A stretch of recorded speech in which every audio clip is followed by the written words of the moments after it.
शुक्रवार को पल्लू में नौहर विधानसभा क्षेत्र से भाजपा प्रत्याशी अभिषेक मटोरिया के चुनावी कार्यालय के उद्घाटन के अवसर पर केंद्रीय मंत्री ने कहा कि प्रधानमंत्री नरेंद्र मोदी के नेतृत्व में भारत मजबूत हुआ है।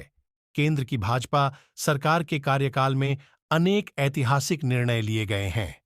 भारत का मान और सम्मान पूरे विश्व में और अधिक बढ़ा है। मोदी सरकार ने जो कहा है वो करके दिखाया है।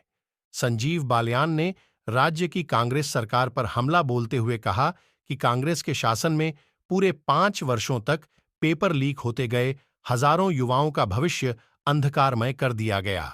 राज्य की कांग्रेस सरकार ने जानबूझकर केंद्र सरकार की योजनाओं को धरातल पर लागू नहीं किया। भाजपा प्रत्याशी अभिषेक मटोरिया ने कहा कि कांग्रेस ने चुनाव से पहले जो जनता से वायदे किए थे, अब वह उसके गले की हड्डी बनते नजर आ रहे हैं।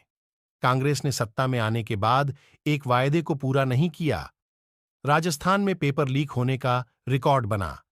पूरे 5 साल में सरकार अपने ही अंतर्कलह में उलझी रही। इस मौके पर पल्लू क्षेत्र के अनेक जनप्रतिनिधियों ने कांग्रेस छोड़ भाजपा की सदस्यता ग्रहण की। क्षेत्र के गांव सिरकसर व खुइया गांव में केंद्रीय मंत्री का ट्रैक्टर रैली के माध्यम से स्वागत किया गया। राहुल गांधी कब क्या कहते कुछ नहीं पता। कल वो यहाँ ऐसी बात कह गए और हमारे प्रत्याशी अभिषेक मटोरिया को समर्थन भी देकर चले गए। उन्होंने कहा यहाँ से ओबीसी प्रत्याशी देता हो तो राहुल गांधी की बात तो कोई सीनियर देश में लेता नहीं। उन्हें ऐसी बात कहने की आदत है। ये वो सरकार है जिसने गरीबों के लिए, किसानों के लिए, मजदूरों के लिए डबल इंजन की जरूरी है कि जल जीवन मिशन का घोटाला देखिए। केंद्र सरकार की जो भी योजना है 60% हिस्सेदारी केंद्र की और 40% प्रदेश की होती है। जब तक दोनों सरकारें एक होंगी तो एक सोच के साथ काम करेंगी। आप जीवीएम की बिजली की योजना देखिए, सड़कें की देखिए, पानी की देखिए, कोई भी योजना जमीन पर वो इसीलिए कि दोनों सरकारें अलग। सर भाजपा की सरकार बनेगी, इन मामलों की जांच होगी जल जीवन मिशन में जो निश्चित रूप से जिस तरह की बातें जल जीवन मिशन में आ रही है उसमें जांच होनी चाहिए। पहली योजना हम लेकर आए हैं वेटनरी एम्बुलेंस। पूरे देश में आप जाकर देखिए, हरियाणा देखिए, उत्तर प्रदेश देखिए, आप 1064 पर नंबर डायल कीजिए, पशु एम्बुलेंस आपके घर पे पहुंचेगी। राजस्थान में नहीं पहुंचेगी। ऐसा राजस्थान में भी आया है लेकिन अभी तक एम्बुलेंस सड़कों पर नहीं उतरी। यही मैं कहना चाहता हूँ।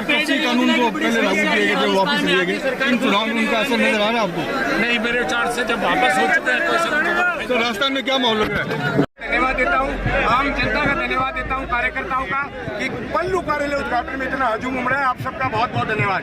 सर कहने के लिए राहुल गांधी जी कुछ भी कहे, उन्होंने बहुत सारी बातें, कभी स्वर्ण की, कभी ओबीसी को वोट दो, कभी एससी को दो, इस प्रकार उन्होंने जनता को भ्रमित और गुमराह किया है। जातियों के नाम पर बांटने का काम किया है। ना प्रधानमंत्री फसल बीमा की बात करी, ना पिछले वादों को याद किया। जनता कांग्रेस के झांसे में नहीं आने वाली। जो युवा है भारतीय जनता पार्टी के प्रति पूरा आकर्षित है और थोड़ी जो हमारी कमजोरी पिछली बार शहर में थी उसको हम दुरुस्त कर रहे हैं। नौर नगर पालिका की कार्य प्रणाली की वजह से इस बार शहर का माहौल भी भारतीय जनता पार्टी के पक्ष में है। राजस्थान की स्टार प्रचारक है, पूर्व मुख्यमंत्री नामांकन में नहीं आएगा तो कौन आएगा? नंबर 2, केंद्रीय मंत्री को कार्यालय उद्घाटन पे इसलिए बुलाया कि वो कृषि मंत्री है, क्षेत्र से जुड़े हुए हैं। उन्होंने तो पूरी की पूरी कांग्रेस को बुला ली, सोनिया गांधी को छोड़कर। तो इस प्रकार से हमने तो कोई अलग से काम नहीं किया। मंत्री अगर कार्यालय उद्घाटन पे आ रहा है, अलग अलग विधानसभा में जा रहे हैं तो मेरी समझ में तो कोई गलत बात नहीं है। आपने सवाल पूछा, इसके जवाब में 2-3 बड़े स्टार प्रचारकों के लिए मैंने नाम भेजे हुए हैं। 20 तारीख के बाद पता चलेगा, क्योंकि मोदी जी का हनुमानगढ़ जिले का पीलीभंगा का दौरा लगभग तय है। उसके बाद पता चलेगा भी कौन स्टार प्रचारक नौर विधानसभा की रैली में आएगा। गेहूं की एमएसपी, बाजरा खरीद और किसान सम्मान निधि के रेट बढ़ाना और राजस्थान के सर्वांगीण विकास का बहुत शानदार घोषणा पत्र जारी किया है। इसका लाभ भारतीय जनता पार्टी आम जनता को मिलेगा।